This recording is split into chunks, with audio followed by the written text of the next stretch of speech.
What's going on, guys? So I've got this gaming chair. It's a Respawn. Picked it up from Sam's a couple years ago, and it's a decent enough chair. I use it for my main office chair. I work from home. But the other day I noticed that one of the pads on the arms is starting to split. And if I don't have long sleeves on, it's uncomfortable to put my elbow on that pad. So I was trying to figure out how to get this off because I can easily make a new cover just out of black vinyl. And replace that. Looking underneath the arm here, up from the bottom, this is all just molded plastic. There's no visible fasteners. So I just kind of started experimenting, and I got a just a long pry bar that has, a little fork in it, and started prying around. There were a couple spots along the length of it that were tighter than others. So I figured there had to be some type of fastener. Figured maybe like a friction fit or a pin that would pop out of place or something. But I did end up getting it off, and let me show you what it is. So there's a better look at the split, and it will just eventually grow larger and larger. But with this pulled off, you can see there's just basically three threaded studs in here. Now, molded into the bottom of this, it looks like there's just three quick nuts molded in, and I don't know exactly what this frame looks like, but this cover is just stapled on over some padding. And so this looks like something that would be pretty easy to reproduce.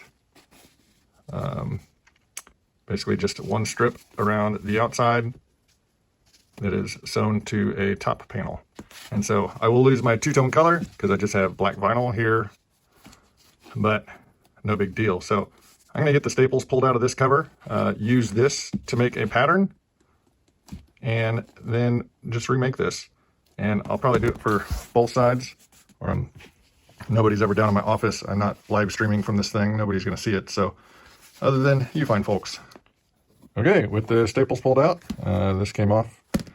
And there was some foam on here that wrapped around. The sides of this are coming unglued, so I may want to reglue that before I try to staple it all back together. And then here's the base, just a cheap plastic thin base. It's got these little bosses with the speed nuts molded in. You can see all of the staple holes, and up here you can see where too many staples too close together, I guess, busted out the sides of this. But I'm gonna get this cut apart, just get my seam ripper, rip all of the stitching out. Okay, so there's my original pieces. I just put them down on this scrap of vinyl that I had. I was able to cut 2 sets for one for each armrest. It should be the same pattern for both sides. They look very symmetrical. And so I just put them face down, traced around them, cut them out. And this vinyl has been folded up in a bin for a while, but I will get this part stitched together at the ends. This just had maybe like a 1/4 inch seam allowance, get it stitched together. And then I did mark the R there, and then that just indicates the rear of the armrest. So I also marked that with an R. And so the R's go together, and obviously with how the pattern is, the stitch line was on one edge, the staple line was on the other edge. So just go over to my sewing machine. Okay, so here I go. I got the first one stitched together. Got a little bit of puckering there in the corners. I think the original piece that, wherever it is, the original piece that I cut the pattern from, I think had stretched a little bit, and so maybe it was a little bigger than it needed to be. And so I think that's what led to some of this puckering. But I get this turned. So this seam allowance is actually supposed to be stitched down to this piece. And so I basically run another seam about 1/8 of an inch away from that one all the way around. I might try to do that real quick. It'll just make it a little stronger so this single seam doesn't rip out. All right, there we go. I got my other stitch done. The back edges are not real pretty just because I had to kind of get this in there like that under the presser foot and get everything rotated around. This machine has too much bulk up here, and there's a light right behind here, so this is hot to the touch. So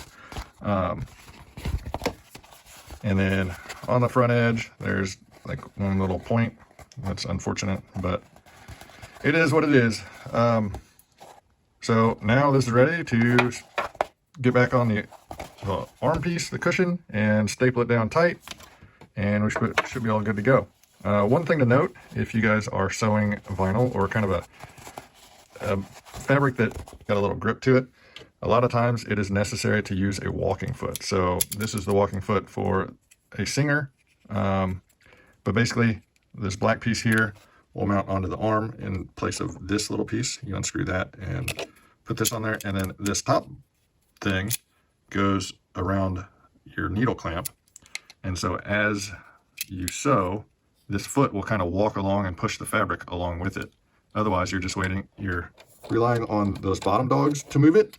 And if between your presser foot and the fabric has too much grip, those bottom dogs don't really do anything. So you may need a walking foot. The inside of this particular vinyl has kind of a cloth backing. So if your presser foot is on the cloth backing side, it usually does all right. But if it's on the grippy side, it's a little harder. They do also make like some Teflon presser feet that slide better. In a pinch, you can take just some regular Scotch tape, and you take your foot off here and put a piece of Scotch tape on the bottom, because the Scotch tape will actually slide over this fabric better than this metal will. And so, of course, just trim it up so there's no edges hanging off, but then you got a slippery side of your presser foot. One thing to note before I staple this back together, so see these little quick nuts? They basically just slide down over these studs, and then, you know, wherever they catch, they catch. But in the process of prying this arm off of there, it does bend these little teeth outward. And so you need to bend them back inward so that once you get everything back together, you can just shove this back down on there, and it'll kind of, the bolt will want to just slide up through those teeth. If those teeth are pointing towards the bolt, it's not going to want to slide over these threads.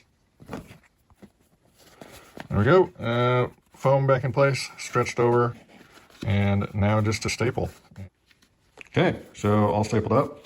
Now that it's stapled down, I can trim off this excess just a little so that my speed nuts aren't blocked. And when you do this, you want to make sure you use the shortest staples you can find. I used 1/4-inch staples, and I used my pneumatic stapler. It's just from Harbor Freight. It was like 20, 30 bucks, something like that.